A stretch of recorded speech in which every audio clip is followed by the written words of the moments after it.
every time we mention this guy's name, we get a pretty good chunk of hate. And I got to say, it makes just too much sense to not keep talking about him because, I mean, seemingly it's heating up. And it kind of feels like this guy is just becoming more and more of a favorite to land in Pittsburgh, and currently is the odds-on favorite to land in Pittsburgh, which is just wild to me how high that bar has climbed in a matter of 48 hours. But it seems like things are really ramping up. Like the expectation is certainly growing, and that the Pittsburgh Steelers will land Chicago Bears quarterback Justin Fields this offseason. Just to run through what has happened in the last 2 days here when it comes to the Steelers quarterback situation. Justin Fields has moved to the odds-on favorite on DraftKings to be the Pittsburgh Steelers quarterback in 2024. The Steelers have a higher percentage or higher odds of landing Justin Fields than Chicago does currently, which is massive. Mike T is reportedly, according to Adam Schefter, a big fan of Justin Fields. Pro Football Focus says that, and I don't remember who on Pro Football Focus, but I know it's a big name, and I think it's Spielberg, so I apologize that I don't have that one ready. Says that there are also names within the front office that are also big fans of Justin Fields. That's everybody making decisions at this point. On top of that, Benjamin Albright over in KOA Denver says that he expects Pittsburgh to be one of 3 teams that make a phone call for Justin Fields this offseason. And then just to top it all off, Pro Football Focus tosses a trade out there that for anybody sitting around saying, do not draft this guy or do not go get this guy, you're not going to spend this much capital, I can't believe you'd give up a first-round pick, blah, blah, blah. Their trade is a second-round pick and a fifth-round pick next year for Justin Fields, who not only has this year left on his contract, but also has a fifth-year option in 2025. So you technically have 2 years to decide whether or not you are going to ink this guy to a major deal moving forward. I mean, it is heating up, and it is heating up in a big way. What has your reactions been over the last 24, 48 hours as Justin Fields to Pittsburgh just continues to snowball? Yeah, my reaction is, so there's finally smoke, like yes. This was always just kind of an idea, this wasn't ever really anything that concrete that we were talking about. It was a suggestion. It was an idea. It was something to get us through the offseason. But now it's real, man. Like this is all this stuff would not be coming out if there was an actual real interest between the Steelers and Justin Fields. So yes, it's exciting. It is a really, it's just exciting. I think, this is flashy. This is kind of a sexy move. And just, you have to wait and see if they're actually going to pull the trigger or anything. Because it really, rumors of planned trades or conversations don't really matter unless they result in anything. But I'm excited by this. It's probably the most, it's a fascinating, like how high are the Steelers willing to go for it? Is that second rounder and a fifth rounder? Is that like how real of a price tag is that? Because I think the other thing is no one can kind of seem to agree on how good Justin Fields actually is or how high his ceiling really is.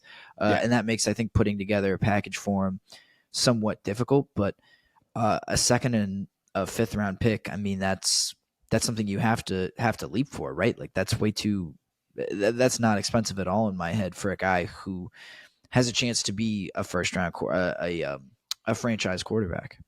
I agree. You just look around, like you look at the other options and you say, you could break it down for every one of them. Even before you talk about the trade, you go Ryan Tannehill. We talked about it yesterday when we were on the Bleacher Report app. $4.9 million is his market value. You're only paying $3.25 million for Justin Fields this season. Immediately beats him. Sounds good.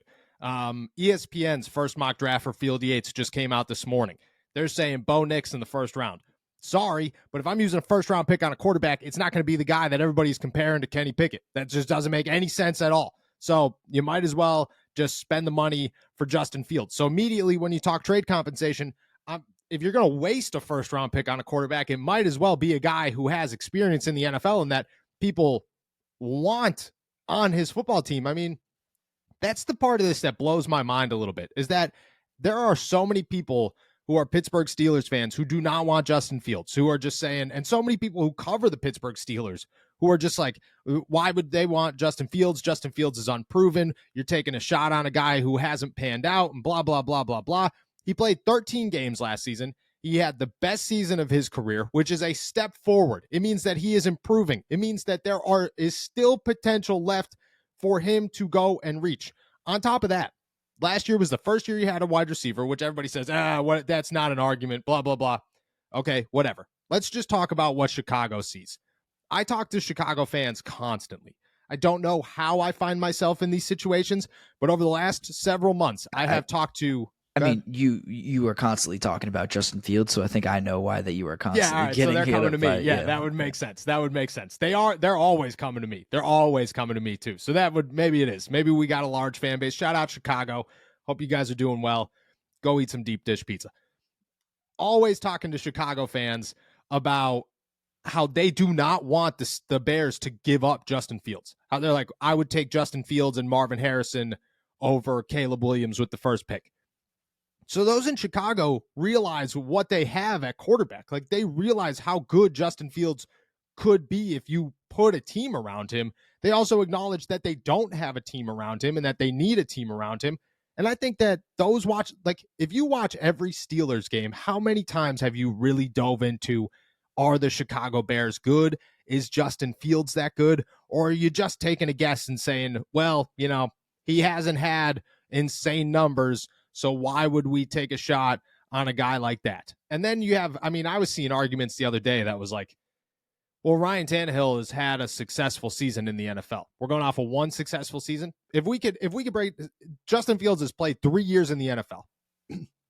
3 years in the NFL. In those 3 years in the NFL, he has not had a full season of, oh my God, this guy is ridiculous. But he's definitely had a couple of games here and there where you're like, this dude is a stud and he's got plenty of potential. Let's just go through the Steelers' other options here over the last 3 seasons. Ryan Tannehill has had one really good season in those 3 seasons. The other 2 depleted enough to where he got benched. Mason Rudolph, who is seemingly the top option here, has had 4 good games in those 3 seasons. 4. Besides that, hasn't even touched a field. Hasn't even been on a football field for more than 4 games. Has put together 4 impressive games. Just saying, the body of work is not like, and you're going to pay him more. I think that's the craziest part about this, is you're going to pay more for Mason Rudolph than you are Justin Fields. That doesn't make any sense to me. And then you're going to talk about Bo Nix in the first round. If I'm giving up a first round pick, it is not for anybody in the first round, especially at pick 20, because what you're going to get is Kenny Pickett. And Jacoby Brissett, backup, doesn't have 4 crazy games. You could keep good. Desmond Ridder has three really good games. 3 of them. Doesn't even have 4. Has 3 of them. And then Kenny Pickett, who's had a couple, but sorry, doesn't move the needle for me. And I think the Steelers kind of agree with us. Just if you're looking at all the options, doesn't make any sense. Right, and I think Justin Fields hits on a few good, has a few good criteria that I think set him apart. Because I don't think any of those other options have the same combination of, he's got high upside, he's got talent, he's young, you can keep him under control for a little bit, and he's affordable for a while. Like Kirk Cousins is too expensive, Ryan Tannehill doesn't move the needle, Kenny Pickett doesn't move the needle, Russell Wilson's too expensive, and Mason Rudolph. I think you worry about the age and the ability and the cost a little bit as well, and the upside there. Like Justin Fields, I think, is exceptional in enough ways to make it worth this investment and worth this risk. And that's the other thing. I think people are so worried about the risk of, burning a draft pick in such an important draft on a player like this. But in my mind, and we talked about this a little bit yesterday, but this team is theoretically, and at least I think in their view, not that far away from being one of the elites, a Super Bowl contender, a team that can compete with the Ravens, the 49ers, the Chiefs, the Bills, teams like that. And they're really, I think they feel like they're a quarterback away. And so I feel like in that sense, you have to take a swing on this. And I don't know, just the risk versus the potential reward to me is so worth it. And I don't understand playing scared like that and saying, well, thinking more about how, it seems like we're thinking more about how Fields could fail in Pittsburgh versus with these other quarterbacks, we're thinking about, how could we possibly get the most out of Ryan Tannehill? How could we possibly get the most out of Kenny Pickett? And we're not we're thinking about how we could get the least out of Justin Fields, and it just feels like backwards thinking to me. Exactly. That is exactly it. Everybody's coming up with all the negatives when it comes to Justin Fields and, oh, what you have to give up to do this. All right, let's think about the Mason Rudolph situation. Mason Rudolph doesn't work out. You just paid him $15 million for a season. You are now $15 million in the hole. You cannot go out and sign anybody else. And you just wasted another year because you don't have a quarterback. Ryan Tannehill comes in here and he is not better than Kenny Pickett, and Kenny Pickett is not that good. You just wasted another year on a guy that you paid $5 million for, and you still don't have a quarterback, and you're in the same boat. And on top of that, what if Justin Fields goes somewhere else? You know, what if somebody calls Justin Fields, offers whoever for this guy? He shows up in Atlanta, he shows up in Denver, New England, wherever, and this dude's a stud. And then you're sitting around, well, the Steelers could have had that. In 5 years, that's what it was. It's the Lamar Jackson conversation all over again. Well, the Steelers could have had Lamar Jackson. The Steelers could have had Justin Fields. They have an opportunity right here. Like, this is it.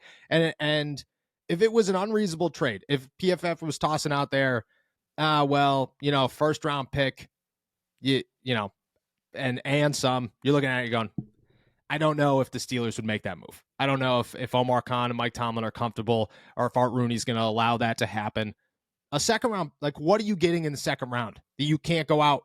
Because again, that all adds up. If you go sign Mason Rudolph for $15 million, that second round draft pick better be an instant starter. It better be a dude who's going to start at tackle, or start at corner, or start at inside linebacker, or start at safety, or start on the defensive line, or wherever, because you cannot sign that position now in free agency. You go get Justin Fields, you got money to spend, and I would rather put a veteran on the offensive line or at inside linebacker or a corner that I know is proven that I could go spend $12 million on than take a risk in a second round pick in the draft. And not like a Joey Porter Jr. We're talking this is the 52nd pick in the draft. It's not going to be a good pick. That's the other thing. Like, we are talking about this second round pick as if it is a lock to be a starter, a stud, a guy that is going to be a franchise cornerstone, as opposed to, and this goes back to, like, apparently Justin Fields is like full of risks that these other quarterbacks aren't, like full of the idea that Justin Fields is any more of a risk than literally any second round pick that you could possibly pick up, or even any first round pick for that one. Like, none of these guys are guaranteed to pan out. So I don't know why. I'll keep coming back to this. I don't understand why Justin Fields is the riskier move out of a guy who has had NFL success. And you can argue about how limited it is and why it is, and whether or not you think he can have more in Pittsburgh, but he has had success in the NFL before. Any second round pick you pick up has not had success in the NFL before, like, regardless of position. So I don't think that, sacrificing a second round pick, especially, and these two pick, like, it would be, I think PFF said it was a second and then a fifth in 2025 and a fifth next year. Yeah, they're going to give up their fifth anyways. They always give up their fifth round pick. Always. Right. It's just what they do. Right. Like, I can live without those. Like, if you really want that second round pick so desperately, then you can figure it out, Like, if you think that there's a guy in the second round that you need to get, there are ways to figure that out. But if it's the difference between a second round, if the second round pick is a difference between Justin Fields or not Justin Fields, like the Justin Fields and Ryan Tannehill, I think I know what I'm picking. No questions.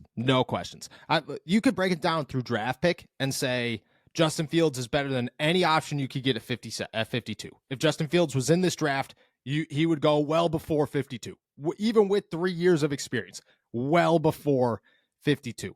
You could also look at it financially, and that's the other big argument everybody makes. Well, you're going to have to pay this guy mega bucks after a season. You got to sign him to a huge deal. Why would you give up a second round pick to go sign this guy to a massive deal? That's if he works out. And if he works out, awesome. You want to know what else you have to do? If you don't get Justin Fields and you have Mason Rudolph or Ryan Tannehill or whoever, and they work out, you got to sign him to a major deal. Mason Rudolph isn't signing a 4-year deal for $15 million a year with the Pittsburgh Steelers. He's signing a 1-year deal for 10 to 15 to 20 million bucks.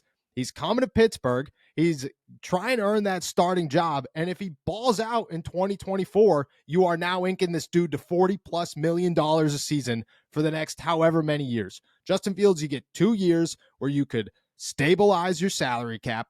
figure all that out, and then he takes on a massive cap hit. And I get it. Maybe that massive cap hit is a little bit more than $40 million, but you have a quarterback who at the time is 26 years old instead of Mason Rudolph, who will be 30 years old when you sign him to that massive deal. Like, it just, there is zero part of it that makes any sense for you to sit here, for anybody to sit here and go, yeah, I don't think Justin Fields makes sense for that deal. I just don't. I think there's better options. There is not a single better option. There's not a financially better option, a draft pick better option, not one of them. The best option is Kenny Pickett works out, and even then, you got 2 years before you have to sign him to a massive deal. And he's older than Justin Fields. Right. And I mean, and the idea that like our worst nightmare is, oh, this works out and he plays really well, and we have to end up like Yes. signing him to $18 million next year and possibly more. That like, that's ideal. That's the going rate for good quarterbacks, man. Like, That's what I'm saying. I don't know what to tell you. You have to pay for talent, especially at the quarterback position. So, like this worst nightmare that Justin Fields works out and he asks you for money. Like, that means he's playing well. That means the Steelers are playing well. Like, that's what I'm saying. like, put it together. Do the math in your head. Like, this is, and then also, I mean, like you said, you buy yourself 2 years of, like, he's cheap next year. And then even his fifth year option it's only an $18 million cap hit, closer to $19 million. Like, if you're signing him to that 5th year extension, that means he's been really good. Like, that's I keep like, I can't get over that like you would be afraid of paying someone money, you know, like you're afraid of playing bad players money, and you'll know if he's worth $19 million or not. But exactly. Yeah. And that's the thing is, if you're going to pay him, so say in a year from now, you're paying him $19 million. If Mason Rudolph is expected to get paid and get this big paycheck, and he's $15 to $20 million this offseason, even if he's 10 to 15, if he's getting that 15 million, you are essentially taking the same risk. Like, that's all you're doing is taking the, and people toss that out. Well, you know, you have to know about the 5th year option before this season. Okay. Like, if it was Kenny Pickett, you have to make that same call. You have to do the same thing. You have to do the same thing with every single player that comes in as a first round draft pick. And Justin Fields, I'm sorry, but I'm taking that risk on Justin Fields. Like, I'm giving him that extra year before that's the craziest part about this whole situation is if Justin Fields was a free agent, he would be ahead of Kirk Cousins. He would be ahead of Russell Wilson. He'd be ahead of Ryan Tannehill. He would be the number 1 option on the board right now. He would not go for the money that Kirk Cousins was going for, but he would be the top option for a team to go after in free agency. And yeah, like the Steelers, if it's a trade and a 2nd round pick, wild. Let me just ask this question just to, toss it out there. Any hesitation on that trade? 2nd and a 5th round pick? No, not at all. Realistic possibility that you think that could happen. Like, I don't know. Like, I feel like there are always these kinds of trades where, I mean, especially between the Steelers and the Bears, where you see a star player go for nothing, and you're like, I mean, I think about every time DeAndre Hopkins has been traded. Like, he like doesn't. I expect him to get like 3 firsts or whatever, because that guy's ridiculous. And no, not really. He gets like a couple like late round, like day 3 picks or something, day 2, day 3 picks. Like, I don't know. I don't think these stars ever end up going for what is advertised or as high as advertised. I still think a 2nd and then a 2025 5th is an absolute steal. I'm not worried about. I'm not losing sleep about that at all. That is stunningly low. That is a stunningly low asking price. We have dropped from a 1st round pick, possibly more, when these rumors first started, to a 2nd and a 5th. Like, are you kidding me? That's and spaced out over 2 years. Like, it's unbelievable that this is even a question to me.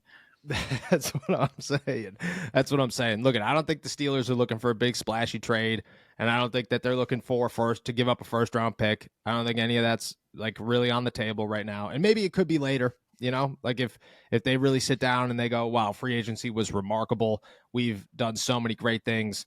And then it's like, okay, we need a quarterback. Maybe it's on the table, but for right now, no. A 2nd round pick, that is not splashy. That is not big. That is a very easy move.